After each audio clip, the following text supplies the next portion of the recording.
Hello and welcome to Wednesday Wisdom. So this week I'm going to be talking about task overwhelm.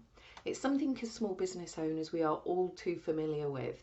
We are responsible for so many aspects of our business and there are so many things running around in our head thinking about what needs to be done and when, that we can get a little bit overwhelmed. But there are things that we can do that can help with this. So I'm going to share with you the things that I do and hopefully some of that will be helpful to you.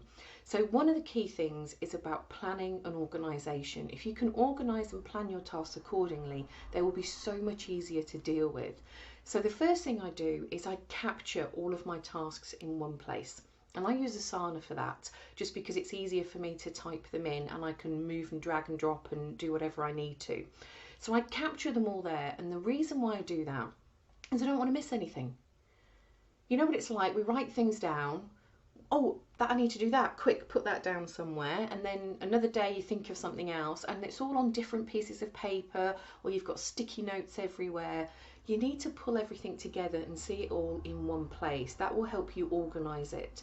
So what I do then is I set a deadline date for it. When does it absolutely need to be done by? What's its deadline? When do I need to get it done? Why do I need to get it done by that date? That thought goes through my mind. That helps me with the date. And then I try to be quite realistic about how long a particular task might take. If I know it's 2 to 3 days worth of work, well, I'm not going to put it in for tomorrow. So be realistic about that. So once everything's in there, it's still a little bit overwhelming, yeah, because now I'm seeing a huge list. So I need to do something with that. So what I do is I break it down. It's the best way to tackle anything, whether it's goals or tasks or anything like that. Break it down. It reduces the overwhelm. So the next thing that I do is I grab this, which is my desktop planner. Okay, so what I do is at the beginning of every week, I actually tend to do this on a Sunday night, but ready for the beginning of the week, I will fill in here what my week's focus is. What's the main outcome that I want to get from that week? Set myself a little bit of a mini goal for the week. I will then look at what my key priorities are here, and they will be outcome driven as well. What are the key things that I need to be achieving this week? What is the high priorities? What are the medium priorities? What are the low priorities? And then on the day, I will put in the actual task. So this is activity driven now, yeah? So Monday through to Sunday or Monday through to Friday, it would be activity driven. So I would write all the key things for each day. Again, I need to be realistic about time. So I will also put a note in if I've got any appointments or if I'm going out, because obviously I won't be able to get tasks done during that time. Again, be realistic about how long tasks take. Don't put things in here that you know are not going to get done. That's just going to demotivate you. If things are going to take 6 hours to do, then you might only get that one thing done. So be aware of how long stuff takes. It's normally the small things that trip us up. The things that we think, oh, it's just 10 minutes. Oh, that'll only take 30 minutes.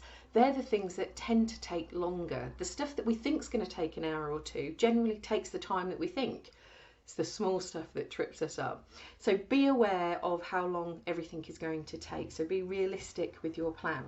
So I put everything in on the date, but of course there's still quite a few things there. So what I do then is I pick 3 things. The 3 top priorities that I need to get done that day. And that could be that they need to be done for a series of reasons. Have you heard of the important and urgency? Yeah, is it important? Is it urgent? Those are the philosophies that we use when looking at the priorities of tasks for the day. If it's urgent and it's important, then it's likely going to be my top 3 things that I need to get done. It can be urgent and not important, so just ask yourself what makes it urgent. Maybe it relates to another task, so the task itself is not as important, but it's urgent that it gets done that day because it allows someone else to do something else. It can be important and not urgent. Okay, so the top 3 things that you need to be picking are the ones that are both urgent and important. And the reason why I pick these 3 is then no matter what else happens that day, if something crops up or there is an emergency, at least I know those 3 most important things have been done. And that really helps me reduce this overwhelm. And it's just now 3 things. That's great, I can cope with that. There's just 3 things on my list, let me get them done. Once I've crossed them off my list, which is probably the most satisfying part of my day, I then pick 3 more things, and so on and so on. And that's how I work through my tasks. Capture everything so nothing gets missed in Asana, put deadlines against everything, work with my weekly plan to make sure that I'm not missing anything on a day-to-day basis. So I'm now planning my tasks out as to when I'm going to get them done. Also, the other thing that I sometimes have when I'm on the run is my priority sheet. So if I'm not using my desk pad or I'm out and about, then I've got this to write down a few notes. So there are different methods that you can use to capture your tasks for the day. It's whatever works for you. But for me, the combination of having a central pot of everything that needs to be done and then sharing out that pot amongst the days of the week has been the best way for me to avoid task overwhelm.